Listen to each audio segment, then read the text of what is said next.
Are you prepared for the bad stuff that's coming your way? What if the power goes out? What if your debit or credit cards don't work? Can you provide for your own safety and security? Well, it's a beautiful day here in Chattanooga. There's only 32 days left before spring. We've got some nice weather the next couple of days, and then we've got rain moving in this weekend. But with this show, we're going to help get you ready for the bad stuff that could be just around the corner. We don't know when it's coming. It may never come. But wouldn't it be better to be prepared if something does go wrong? Well, this is the Patriot Prepper Show. We're sponsored by P5 Preparedness, and we are going to help get you prepared for any emergency. This show airs every Thursday from 11 to noon right here on AM 1240 Hot News Talk Radio and also on the TuneIn app. And we're also going out live through YouTube at the Hot News Talk Radio channel on YouTube. I'm Duke Newcomb, and I'm your host. I've been a prepper for a little over 20 years. I'm joined by Eric Judd today. Good morning. Good morning, Duke. How are you? I'm doing fantastic. Wonderful day out. It's absolutely beautiful. I didn't wear shorts today. I was wearing shorts yesterday. Yeah, you were wearing shorts yesterday. And it was a little chilly yesterday. When I saw you late yesterday afternoon, you had shorts on, and I still had my jacket on. I was like, wait a minute, what's going on here? I just get sick of wearing long pants. I'm used to being a little bit warmer. So it's just a natural thing. We have that in common. I get sick of wearing pants. And there's sometimes when I leave the house. The difference is that I'm wearing shorts when I'm not wearing pants. That's okay. Fair enough.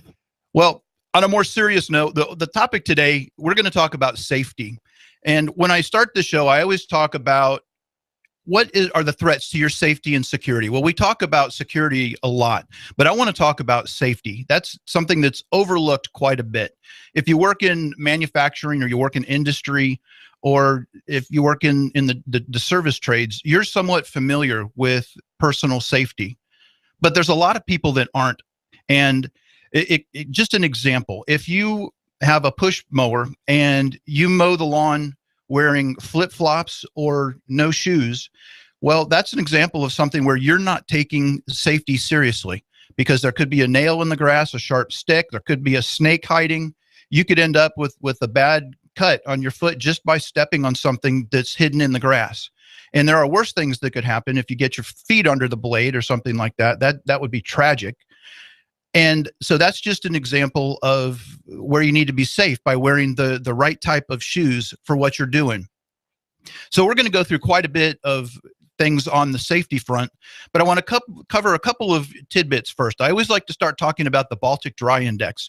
And we actually have some good news on that front for a change. It's the first time in about 3 months the Baltic Dry Index has gone up about 17 points over the last week. It's gone up every day.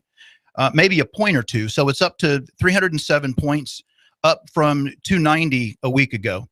So it's coming up. That's a good sign, but that doesn't mean that everything is just peachy. There's still some other things that are of interest that are going on. As an example, the Fed, the Federal Reserve, is looking at getting rid of the $100 bill. That means that they wouldn't be issued any longer, and as they're spent, they would be taken out of circulation. Well, what's the point of that? It would make it more difficult to get large sums of cash from the bank, because you'd either have to have denominations of $20 or $50, and it would be harder to keep that money out of the economy per se. It's harder to stash $20 bills instead of $100 bills. I think that's the philosophy that they're looking at there. And really, the point of this, part of it is to take the currency out of circulation, those larger notes, but it's also to move us one step closer to a cashless society. And a cashless society, that's where there is no paper money left in circulation, and all of our transactions would have to be through electronic means, using either your debit card or a Visa card, credit card, something like that. And that's not really a good thing, because then we have very little control over our own local economy. We can't pay the lawn guy or the person around the corner. You can't buy your gas with cash anymore. You have to have a credit card. And so everything is tracked when they do that. And one of the ways that, as the Fed has been talking about this, the European Central Bank has also been talking about getting rid of the 500 euro note. And while they're considering that, that was the topic that I wanted to talk about, that they were considering it. Well, I read this morning that the ECB voted, the European Central Bank voted to eliminate the 500 euro note. And so Europe is taking that step to move closer to a cashless society. So what does that mean for us, for those that want to be prepared? If you don't have cash, a credit card, a Visa card, a debit card, you know, if the power's up, if things are just going fine, then that's great. But what if the power goes out and you need to buy groceries? Or what if the card system goes down? You can't buy anything at that time because the stores will not take cash. Cash will basically be outlawed. So you're no longer in charge of the economy. That means that the bank has 100% of your money. Is that a good thing? Is that how you want to do your business? That, frankly, folks, that scares me. I want to be in control of my own economy. If I want to buy groceries or vegetables from a friend or at the co-op, you need cash to do that, because a lot of those folks are not going to be able to have the means necessary to accept credit cards. And you know, Duke, another thing you can look at too is that it's going to provide more income for the banks too, because they all charge a processing fee, whether it be for debit or credit. Now you're going to have a lot of fees that are charged and pull into that banking money that they're already taking from you anyway. Whereas the cash, if you and I do a cash transaction, I'm not charging you a fee to do a cash transaction, but on a debit or credit card, there are extra fees. So, I mean, even if, you know, the worst case scenario doesn't happen, think of all the fees that, and I'm sure, as our wonderful federal government will find a way to do, they'll find a way to tax those fees. Yes, not only tax them, but move toward negative interest rates. Interest rates are at zero, and they have to do something to get the economy rolling. But they're not concerned about me and you, the small person in the economy. They're worried about themselves. They're worried about the banks. And if they have control of the money, they can charge negative interest rates. And so what does a negative interest rate mean? What that means is that if the negative interest rate is 1%, it's a negative 1%. If I have $1,000 in the bank, that means that I have to pay the bank 10%. I'm sorry, I have to pay the bank $10. Yeah. I remember when I was a kid, I would earn money on my savings account. You know, I would earn 2.25% every month on the money that was in the bank. Well, boy, those things have gone away a long time ago. I think I paid something like $12 a month just for the privilege of letting the bank hold my money. And on top of that, Monday was a bank holiday. It was a federal holiday, but it wasn't a holiday for me at the store. But what that meant, because it was a bank holiday, all the transactions from Friday and Saturday, Sunday had I been open, Monday, they weren't credited to my account until Tuesday. Yeah. Well, the banking system didn't shut down. The electronic banking system didn't shut down. They were still able to get to hold that money so they can play with it. Right. Yeah. I was able to pay for things using credit cards. That money was taken out of my account, but the money wasn't credited back. And so they're keeping my money.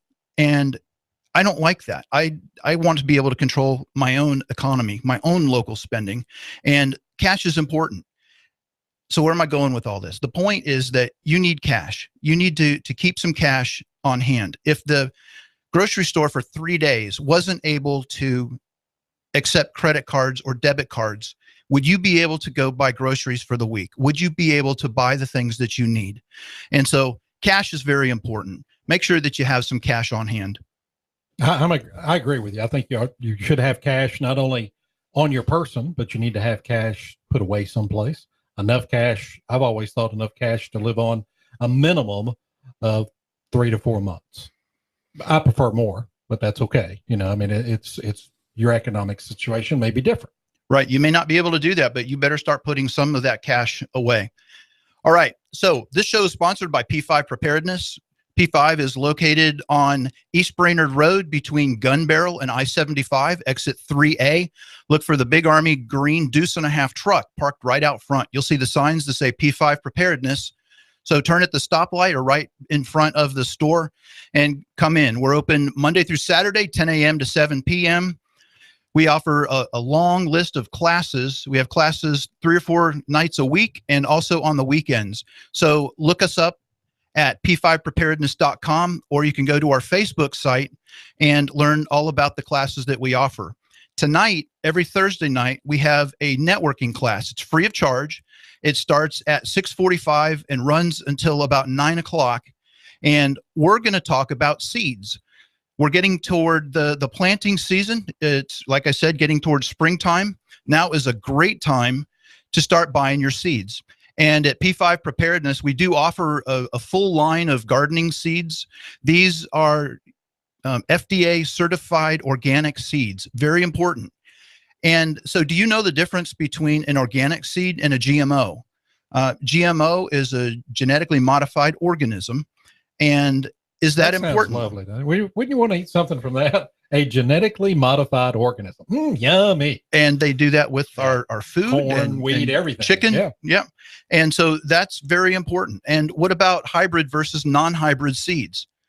That is also important. You want to make sure that the vegetables and the fruits that you're growing are able to produce offspring. You want to be able to gather the seeds out of that apple that you planted and replant it and have a similar quality tree or plant bloom that produces the similar seeds.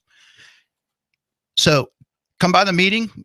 The purpose, we call it a network meeting because we want you to be able to talk to other people that think that like you. It may not be to the exact same thing. You know, you may be somebody that wants to use a water filter and they may just want to boil their water.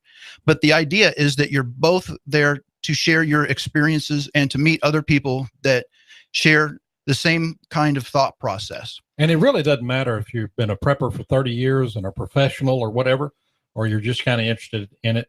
Y'all welcome everybody, no matter what degree of preparedness they are in the act of. And I will say, you know, I mean, Duke is way further along than I am in the preparedness thing, but I just like going in the store.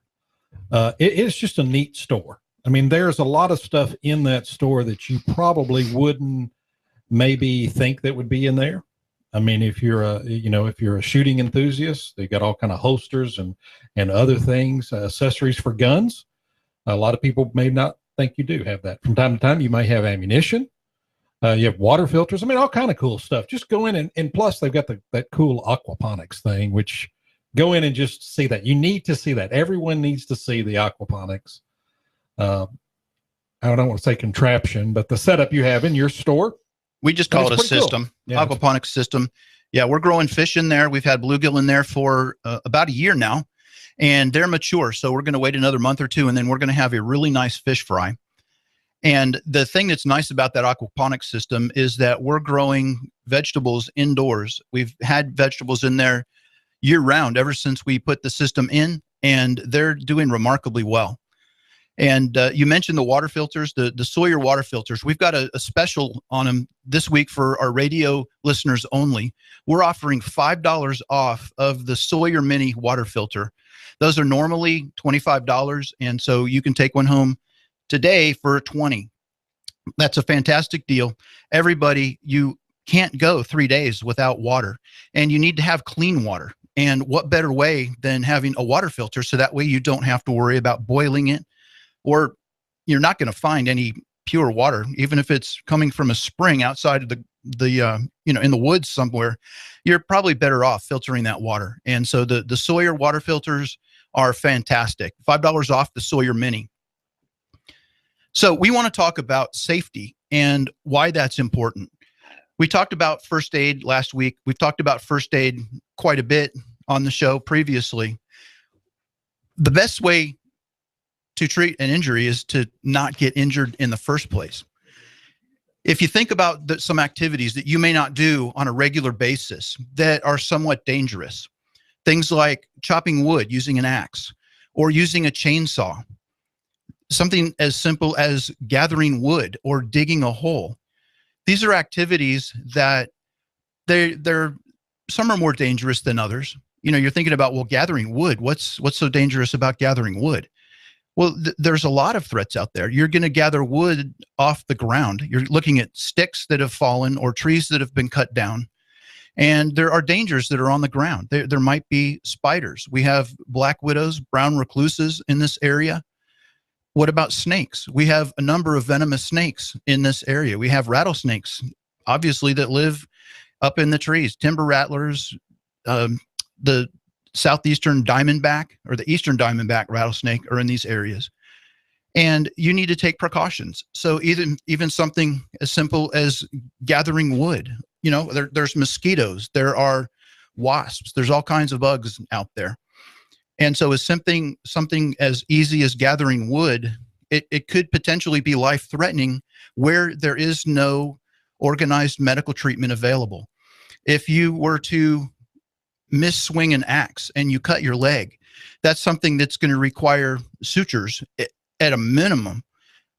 Well, if general first aid, you can put some gauze on that and off to the hospital you go.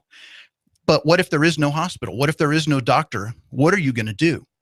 And in a grid down situation, those things are very dangerous, those activities. Something like, as I said, swinging an axe or a chainsaw. If you're just curious to see what a chainsaw can do to a body, Google it. Look up some of the images to see what a chainsaw blade can do to a leg, an arm, a shoulder. You may want to wait till after lunch to do that. No, do it before lunch. Be a great diet plan. Here's the P5 preparedness diet plan. The point is that bad things happen. But if you approach things in a safe manner, you're going to be a lot better off. For instance, with a chainsaw, they make chaps that you can wear on your legs. They're made out of Kevlar. And for instance, I have a friend that his son was using a chainsaw, and he's used the chainsaw several times before. He's pretty good with it. But his dad told him, hey, put the chaps on. Well, that day he slipped with the chainsaw, made a mistake while he was cutting wood, and the chainsaw blade destroyed the chaps. And that's part of what those chaps are designed to do. They're Kevlar, so they're cut resistant. There's really nothing in life that's cut proof. But the point is that he was uninjured. He didn't have any cuts. It destroyed the pants, so that was about $80 that was down the drain. But he saved his leg. Yeah. Potentially saved his life, and saved, gosh, what's an injury like that cost? With surgery and hospitalization, it could be $100,000. That was a great investment of $80. Yes. And so $80 is expensive, I know. But think of the alternative. That's why we talk about preparedness. I was listening to the radio coming into the show this morning to somebody talking about an economic collapse and the dangers of, the stormtroopers, the federal government coming in with the sniper rifles. And he doesn't think that's going to happen. Well, let's hope. But why do you have homeowners insurance or renter's insurance or car insurance? You have those things because bad stuff can happen. A lot of people avoid going to the mall after dark because they may get robbed, or they don't go toward, certain areas of town because they may get shot at. If you're going to take those kind of precautions, why on earth wouldn't you have a 3-day supply of water? And I don't mean 3-day, but you can't go without 3 days. So why not have a supply of water? Why not have a supply of food? What if the bad stuff does happen? That's the point of the show. You got to get it in your mind that you have to be ready for these kind of things. And I think the way you parlayed it in with insurance is great, because, you do buy homeowners insurance. You hope you never have to use it. But if you have to use it, it's there. If you do have a water filter, stored water, you have food, you have cash, whatever it is that you need to store up to be prepared, you hope to never use it. But if you do, it's there. Yes, exactly. You just have to have that kind of stuff. And the food that we sell, the long-term storage food, is called long-term storage because at a minimum, will stay good for 8 years. We have canned food that can stay good for 25 or 30 years. And so you need to be prepared. And we offer a number of classes at P5 Preparedness, from an intro to prepping, just telling you about the basics. We can help you learn how to use a ham radio, and not only learn it, but get your license so you can operate it legally. We offer a number of first aid classes. We offer pail packing classes, different classes on what to put in your bug out bag or your get home bag. And these are the kind of things that we do at P5 Preparedness. So come by the store. We're on East Brainerd Road between I-75 and Gun Barrel. As you're driving up from I-75, look for the big Army green deuce and a half truck on the right side of the road and come in 10 to 7. We're there to help you. There's no question that's too embarrassing. We talk about prepping every day, all day long. So come in and visit us at P5 Preparedness. We'll be back after the break. We live in uncertain times, from extreme weather and natural disasters to civil unrest. Don't panic. Be prepared. With protective gear and medical supplies, tactical and camping equipment, long-term food storage and water purification, ammunition and knives, alternative power solutions and lighting, P5 Preparedness has the products and training classes to help you through life's catastrophic events. P5 Preparedness at East Brainerd and Panorama Drive.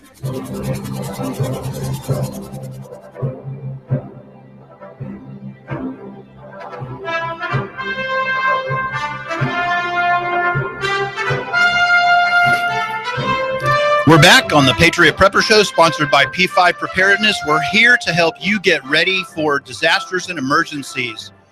We're talking about safety today, and why is that important?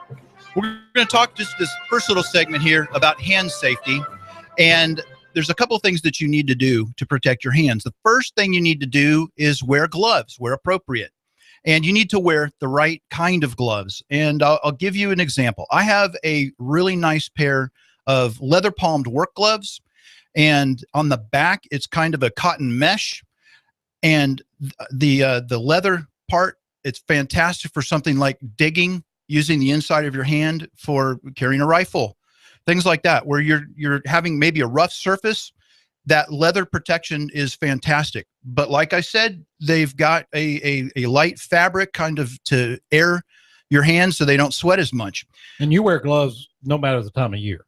I mean, if you're out working, you need to wear gloves that are appropriate for the summer and the winter. Yes, cold temperatures, especially. Because it's cold, people wear gloves, but you may need it in the summer as well. And so I was wearing my nice favorite pair of work gloves, but I was cutting holes into PVC pipe. I was cutting 4-inch holes or 3-inch holes.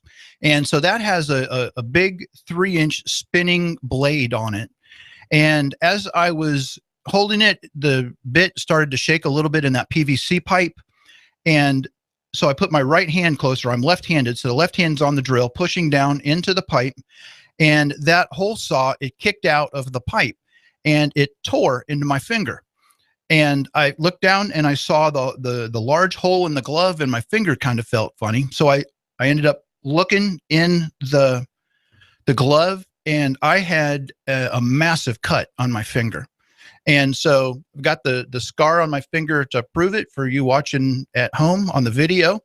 I ended up going to the hospital and I got 6 stitches.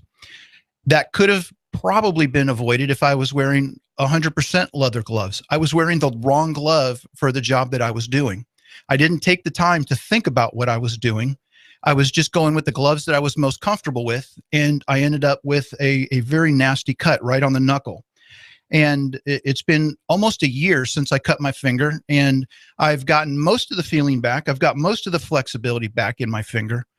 But the thing I'm most glad about was that I cut my right-handed finger, because I'm left-handed. If I'd have cut my left finger, I couldn't probably write very well. There's a lot of things that I couldn't do. So there's a lot of things that you can do, but you have to look at the hazards up front. If you're working with chemicals, you need to have the right kind of glove, some sort of chemical protective glove. All these kind of gloves you can get at the hardware store. You just need to go ask the person what is the right kind. It's like surgical gloves. You know, some people are allergic to latex, so they get the nitrile gloves. There's all kinds of gloves that are there to protect your hands, protect your fingers. So that's one thing that you can do. Wear the right type of gloves. The second thing to protect your hands is don't use broken or damaged tools, because for instance, if you're using a hammer with a broken handle, if it's just cracked, then you probably should wear a helmet. Wear a helmet, wear eye protection at the same time, because if you hit wrong, that head of the hammer could go flying. Read the directions. I know as a guy, this is something that is difficult. I read them after I can't get it together. Then I go back and read them, and then I'm taking things apart. If you watched the old home improvement shows with Tim the Toolman Taylor, you'll remember the Benford Tools was the sponsor of the show. Well, the motto for Benford Tools was "Real men don't read instructions." Yeah. And I've got several shirts that have that, because that used to be my favorite expression.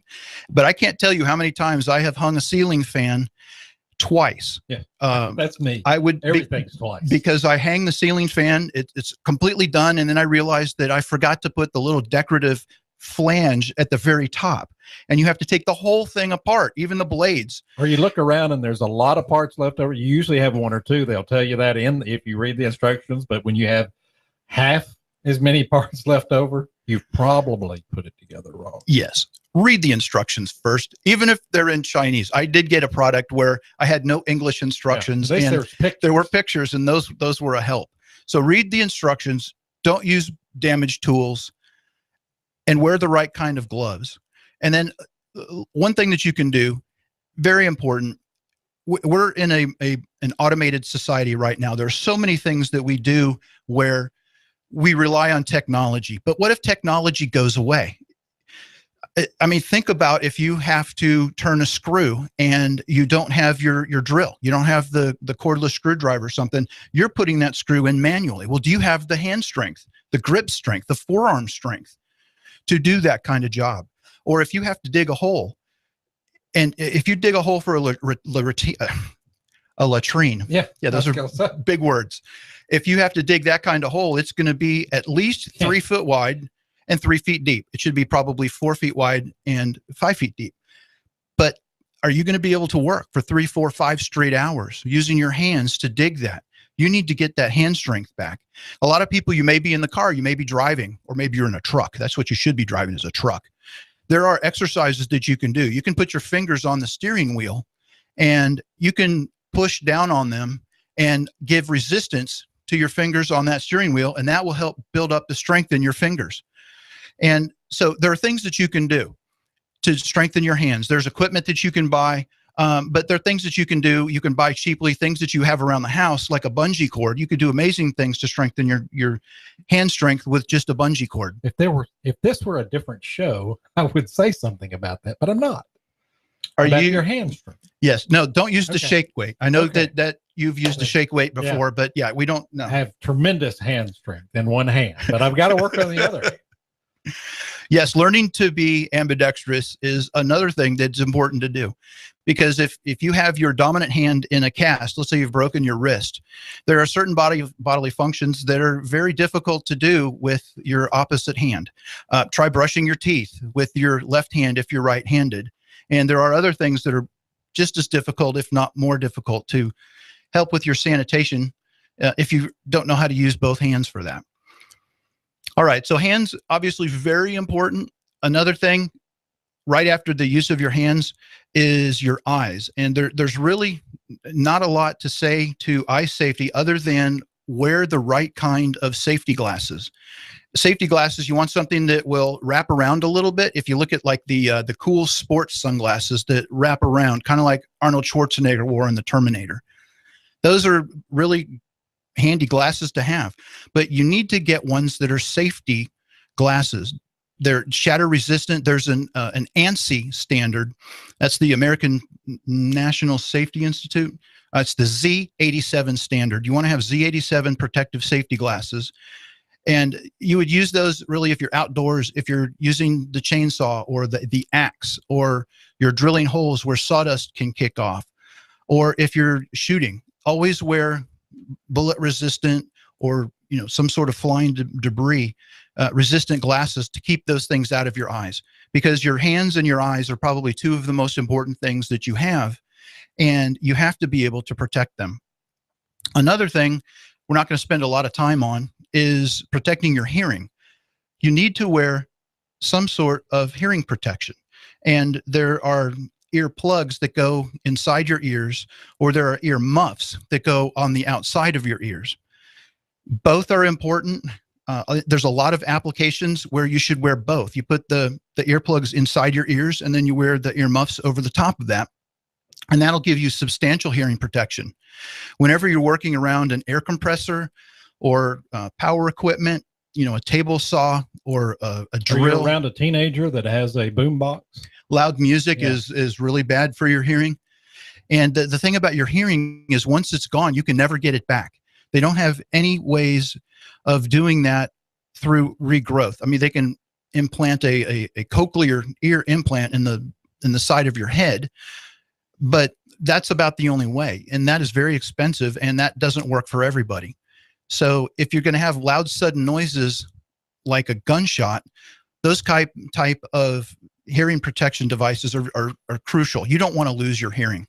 And for the shooting enthusiasts or hunting enthusiasts, they have electronic earmuffs that you can wear them, but they will actually amplify the sound that is around you. That will actually improve your hearing while you're wearing them. And then if a gunshot rings out, the hearing protection mechanism kicks in to muffle that sound. You can get those for probably $30 and up. And then on the tactical side, they have Peltor and some other companies make really nice hearing protection, but they're integrated with radios. You plug them into a radio, and then you can talk to one another through that headset.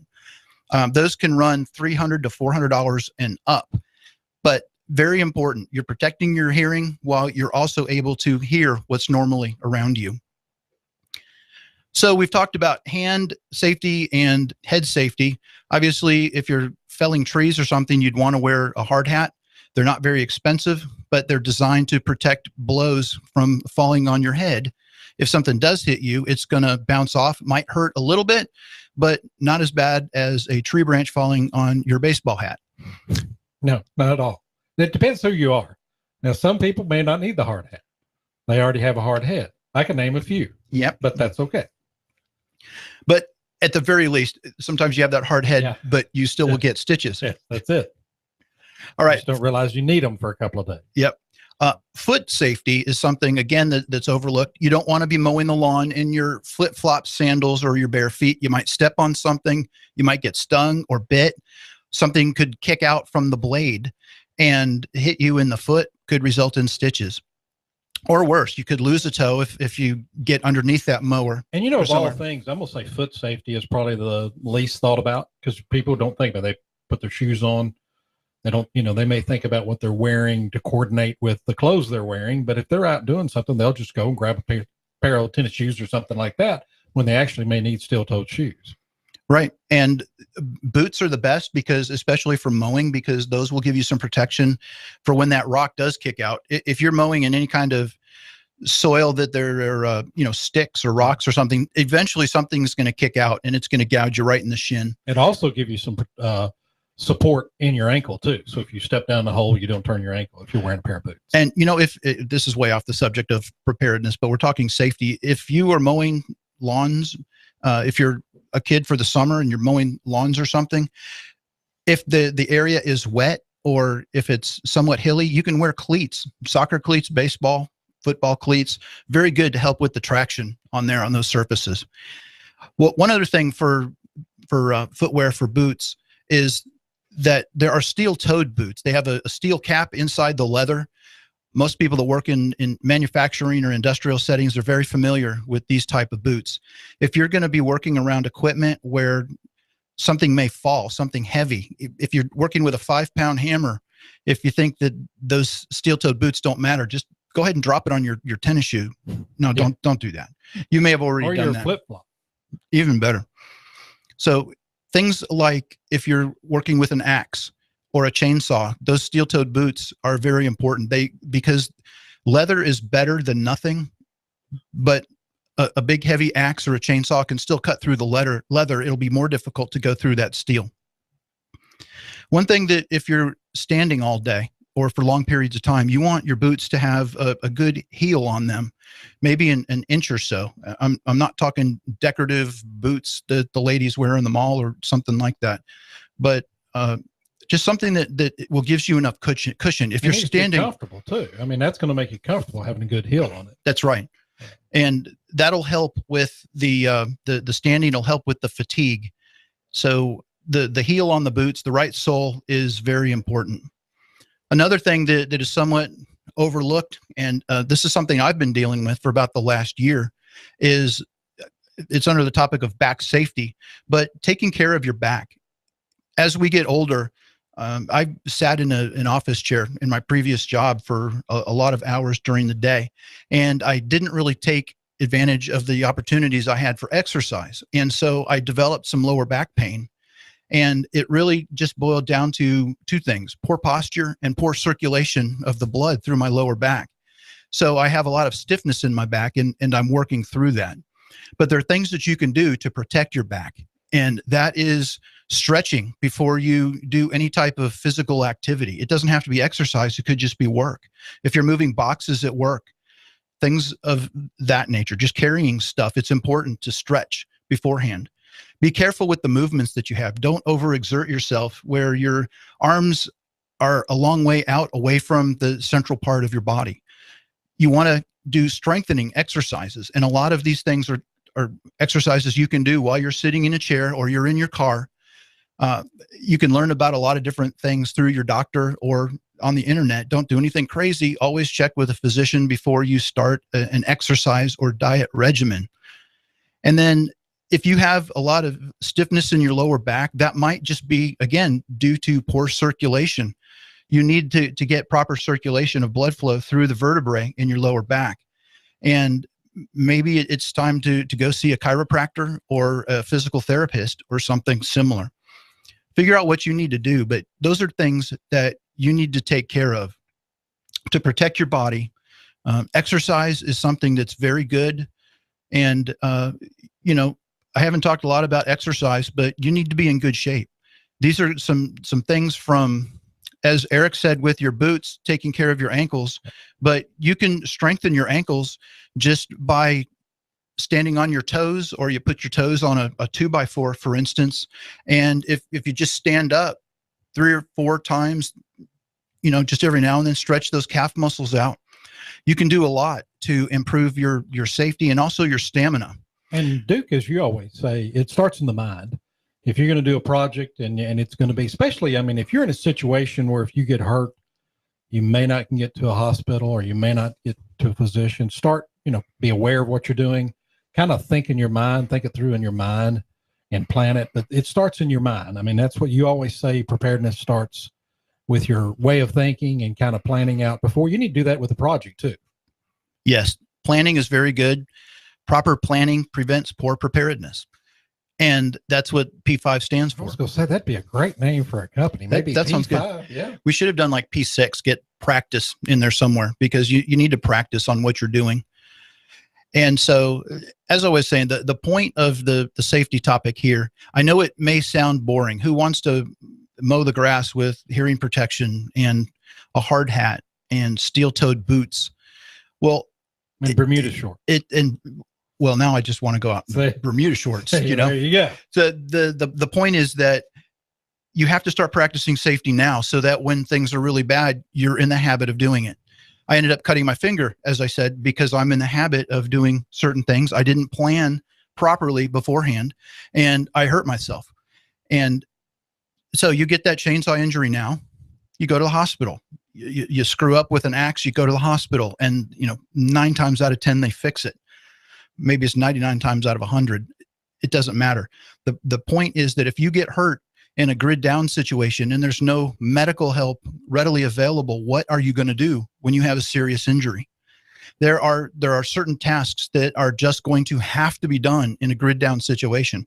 You may not have access to running water for your plumbing system, so you can't use the plumbing system in your house because you have nothing to flush down the toilet. And so you may have to go out and you may have to dig a latrine. And so sometimes you're in rocky soil if that's where you choose to build, so you have to use a pickaxe. Well, a pickaxe can be dangerous. People, if they're not used to working around you while you're digging a hole with a pickaxe, they could walk into the way and they could get hit and they could get hurt. And so you need to consider the activities that you're going to be doing. And again, it's not so much right now. I use a chainsaw quite a bit when I'm out at my property, and I always have somebody with me. We always wear orange hard hats. We wear safety protection. We wear chaps most of the time, but not all the time, because sometimes it gets hot. And what I'm saying is that's people come up and asking you to prune trees for them too while you're out there, right? because you look like the tree guys. I'd rather look like the tree guys. I agree. And, but no, I should wear the chaps all the time, but sometimes I don't because it's hot or I left them at the other end of the property, whatever. I'm saying that I'm guilty about those kind of shortcuts as well. We all are. Sometimes I just wear the chaps. Just wear them. I mean, that's just kind of fun, you know. That's a picture I didn't need. Thank you. See, and you were worried about them looking at pictures of chainsaw people getting cut off. So get out. Yeah, I need to look at those chainsaw pictures now to get David out of my. I mean, sorry, Eric, out of my mind. All right. So hopefully you'll take safety seriously. You can start by getting a good pair of gloves, and you can go to somewhere like OSHA.gov, and you can learn about the different things that you need to do to work safely. And I think you're right. The hardware store is a great place to go get gloves because they will tell you and have a little more knowledge than you going to Walmart or some other store that you'd normally go buy gloves at. I mean, they're going to pair the right. They're going to ask you what you're doing, what you need it for, and they'll tell you, and they'll give you the best glove for that. Right. Yeah. And having a couple different pairs for different applications. You can wear your chemical protective gloves under your leather gloves if you need to. So you are able to double your gloves up. It's not just a one glove fits all type of thing. You need to fit the glove to what you're doing, to the task. And at P5 Preparedness, we do have some gloves, but they're mostly tactical in nature. But we will tell you the kind of gloves that you need for the job that you're doing. But be sure to visit the store. Talk to either Seth, Keith, or me. I'm Duke, and we'll help you with all of your preparedness needs. As I had mentioned in the first half hour, we've got the Sawyer Mini water filter, and that is probably the best thing that you can buy for the money. And it's small, compact. You could almost keep it in your pocket if you wanted to, but you can definitely keep one in the car and have one in the house. And it's about the size of a soda can. Yeah, it is. And maybe not as big around, but about that size. It's very easy to keep, with you. Carry your backpack or briefcase or whatever. Yes, and exactly. Keep it in a couple places. One in the car, one in the pack, one at home. And this week only for radio listeners, we're offering $5 off the Sawyer Mini filter. And so that cost will be right at $20. And that is something, again, you can't live without. You can't live without 3 days, for more than 3 days without water on average. And in a survival situation, you're going to need a lot of water, a lot of clean water, because you're going to have to wash clothes and dishes. Even if it's a grid down situation, you still have to stay clean. You're going to need water for drinking, and then you're going to need water for sanitation. Hygiene, drinking, sanitation. You need water. $5 off, limited time. I mean, it's very limited time, so you need to get in there today or tomorrow. That's right. And the Sawyer Mini water filter is guaranteed to filter 100,000 gallons of water. That's about 3 in-ground backyard swimming pools. That is a lot of water. And in the Sawyer line of products, we also have the Sawyer all-in-one water filter, which is a 1,000,000-gallon filter. That one's $70. And that's a gravity-fed system where it comes with a drill bit, and you can drill a hole into a 5-gallon bucket, or even better, the 12-gallon blue buckets that we have. And that will be your water reservoir. And you fill that up with your water, and then you've got the gravity feed that comes out of the filter and will fill your water bottle. And you can fill a 32-ounce Nalgene bottle in about 20 to 30 seconds, which is really pretty quick. That's only about half as fast as your water faucet coming out of the kitchen sink. But you just can't beat that. And it's gravity fed, so you don't have to use a hand pump to do that. And I want to remind everybody, too, they're going to have their network meeting tonight at P5, and it starts about 6:30, 6:45. I would encourage you to get there just a little early so you can kind of browse the store. And no matter where you are in preparedness, whether you're an expert or you're a beginner, go to this. They're going to be talking about seeds, so that's very important with the planting season coming up. Yep, we'll have our seeds in. Hopefully they'll be in tomorrow. If not, probably be Monday. Be sure to look us up on Facebook to find out what all of our classes are that we offer. And you need to start learning. You really need to improve your skills. P5 is there to help you do that. We're open Monday through Saturday, 10 to 7 on East Brainerd Road between Gun Barrel and I-75. Look for the Green Army Deuce-and-a-Half truck. This is Duke Nukem with the Patriot Prepper Show, sponsored by P5 Preparedness. Please take advantage of this nice weather before the rain comes. Get out and do something to prepare. Help yourself, help your family, learn the skills that you need to survive. Have a great week.